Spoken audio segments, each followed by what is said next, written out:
Hello, good morning बच्चों। आज की क्लास कक्षा 8 के लिए मैथ से अभ्यास 2C।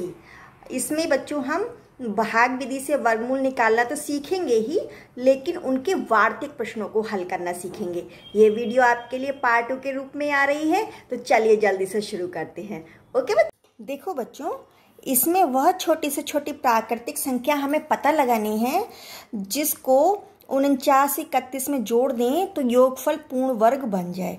तो हम पहले 49 31 को भाग विधि से कर लेते हैं, ठीक है। तो जोड़े बनाएंगे, ठीक है।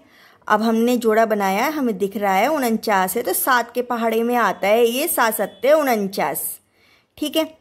यहाँ कुछ नहीं बचा, हमने जोड़ा उतारा 31।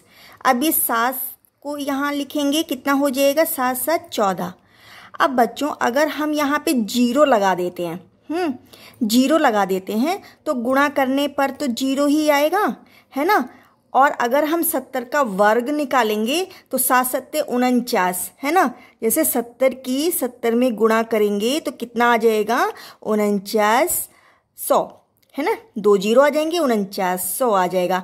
तो ये तो 49 31 से कम रह गया ना, तो इसलिए जीरो हम नहीं लगा सकते। हमें क्या लगाना पड़ेगा, कम से कम हमें एक संख्या तो रखनी ही पड़ेगी। ऐसे 7 7 49, कुछ नहीं बचा, यहाँ 31 उतारा तो 7 जोड़ा यहाँ पे, ये वाला कितना आया 14। अब कम से कम हमें एक तो रखना पड़ेगा, है ना। एक रखना पड़ेगा, तो जब गुणा करेंगे तो 141 आएगा। तो जब हम घटाएंगे, 1 में से 1 गया 0, 4 में से 3 गया 1 और 1 ये माइनस का मिला। इसका मतलब है वह प्राकृतिक संख्या हमारी कितनी आ गई। अगर मैं इसमें 49 31 में 110 जोड़ दूं, है ना, तो मेरे को पूर्ण वर्ग मिल जाएगा। तो आंसर क्या आया बच्चों, कि वह छोटी से छोटी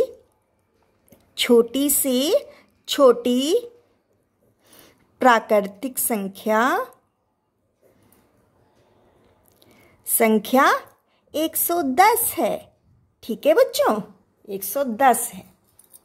अब इसमें बच्चों वह छोटी से छोटी प्राकृतिक संख्या हमें पता करनी है जिसे 18265 में घटा दें तो पूर्ण वर्ग बन जाए। तो हमने ये संख्या लिख ली और हम जोड़े बनाएंगे। यहाँ पे जोड़ा बनाया, एक ही रह गया तो एक ही कम 1, ठीक है। यहाँ कुछ नहीं बचा, 82 उतारा, ये एक यहाँ नीचे लिखा, एक और एक कितना होते 2, तो 2 3 6 होता है। हम 3 से करके देखेंगे बच्चों। मैंने आपको बोला हुआ है कि ये काम आप पहले पेंसिल से करें, क्योंकि हमें बार बार संख्या बदलनी पड़ सकती है। तो 3 3 9, 3 दूनी 6 करके हम देख लेते हैं। 12 में से 9 गया 3 और यहाँ पे 1 बचा। फिर मैंने ये वाला उतारा, 65 का जोड़ा उतारा और यहाँ पे 3 प्लस करके रखा तो आया हमारा 26। अब हम, क्योंकि 5 है यहाँ पे, तो हम 5 करके देखते हैं। 5 पंजे 25 की 5 हासिल 2, 5 30, 30 2 32 की 2 हासिल 3, 5 दूनी 10, 10 3 13।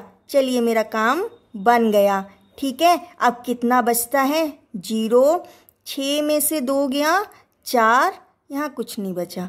तो ये मेरे को ना एक्स्ट्रा मिल रहा है, ज़्यादा मिल रहा है। अगर यही एक्स्ट्रा नहीं होता, यहाँ भी 25 होता, तो मेरा पूरा पूरा कट जाता। तो हमारा क्या आंसर आया, वह प्राकृतिक संख्या मेरी कितनी हो गई, वह छोटी से छोटी प्राकृतिक संख्या मुझे क्या मिल गई, प्राकृतिक संख्या 40 है, जिसे मूल संख्या से घटा दें तो पूर्ण वर्ग बन जाएगा, है ना। बन जाएगा ना, घटा के देखना, जरूर बनेगा, ठीक है। अब बच्चों 5 अंकों की बड़ी से बड़ी संख्या का पता लगाना है जिसका पूर्ण वर्ग बन जाए। है ना, ऐसी संख्या का पता लगाना है। तो हमें ये पता है पहले से ही कि 5 अंकों की बड़ी से बड़ी संख्या कितनी होती है ना, 5 बार 9 लिख लो। तो अब हमने इसका जोड़ा बनाया, है ना, जोड़ा बनाया, ये 9 अकेला रह गया। फिर 3 से किया, 3 तियां 9, पूरा कट गया। अब 99 उतार। अब बच्चों मैंने ये 3 नीचे लिखा, 6 आया, और मैंने देखा कि अगर मैं 2 से करती हूँ तो 12 आ जाएगा, इसलिए मैंने 1 लिखा। तो 61 एकम 61, ठीक है। फिर से 9 में से 1 गया 8, और 9 में से 6 गया 3। इस बार 99 उतारा और ये 1 इसके नीचे लिखा और 62 आया। अब मैं बार बार करके देखूंगी, पहले 4 से करूंगी, फिर 5 से करूंगी। अब मैं 6 से मैंने करके देखा, 6 छंग 36 की 6, हासिल 3, 6 दूनी 12, 3 15 की 5, हासिल 1, 6 छंग 36 और 1 37। अब 9 में से 6 गया 3, और 9 में से 5 गया 4, 8 में 7 गया 1, यहाँ कुछ नहीं बचा। तो वो संख्या हमें जो एक्स्ट्रा मिल रही है वो 141 है। अगर मैं 99,999 में से 143 घटा दूं तब वह संख्या पूर्ण वर्ग हो जाएगी। तो मैंने घटा दिया, घटाने पे कितना आया, 99,856। तो आंसर हमारा क्या आ गया, वह संख्या 99,856 है। ठीक है बच्चों। अब बच्चों प्रश्न में दिया हुआ है कि 600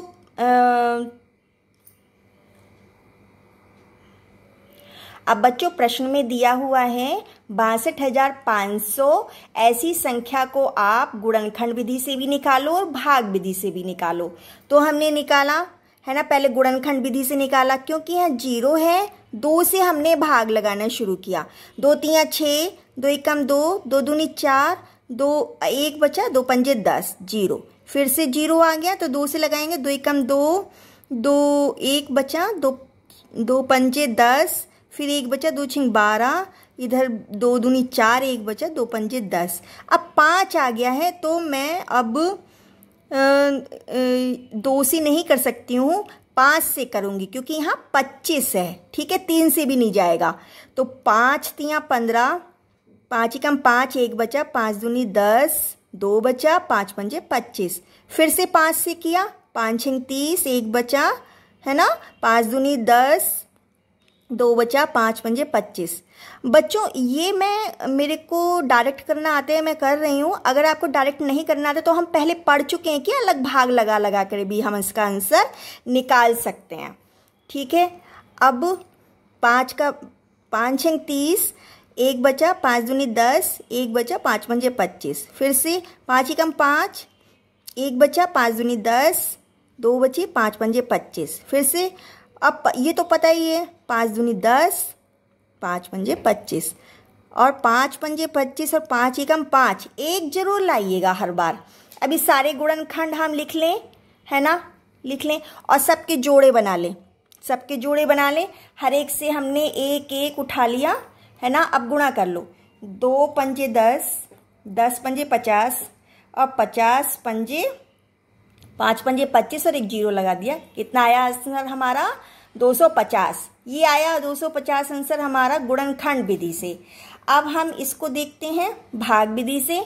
तो हमने जोड़े बनाए, ठीक है। अब क्योंकि 6 है तो 2 से करके देखेंगे, 2 दूनी 4, 6 में से 4 गया 2, ये 2 हमने इसके नीचे लिखा और जोड़ के लिख दिया 4। अब क्योंकि हमने 25 उतारा है तो हम 5 से ही करके देखेंगे। 5 पंजे 25 के 5 हासिल 2, 5 चौक 20, 2 22। अब यहाँ तो कुछ नहीं बचा, अब 0 उतारा, ये 5 इसके नीचे लिखा, कितना आया 50। अब हम क्या करें, 0 है ना तो 0 ही लगाना पड़ेगा, ठीक है। 0 की 500 में गुणा करेंगे 0 ही आएगा। तब अब हमारा आंसर कितना आया, 625 100 का आंसर आया 250। दोनों से समान उत्तर मिलता है। तो बच्चों यहाँ हमारी ये 2C अभ्यास कंप्लीट होती है। अगर आपका कोई डाउट है तो कमेंट बॉक्स में लिखिए। वीडियो पसंद आई तो लाइक एंड शेयर जरूर करिएगा। ओके बच्चों।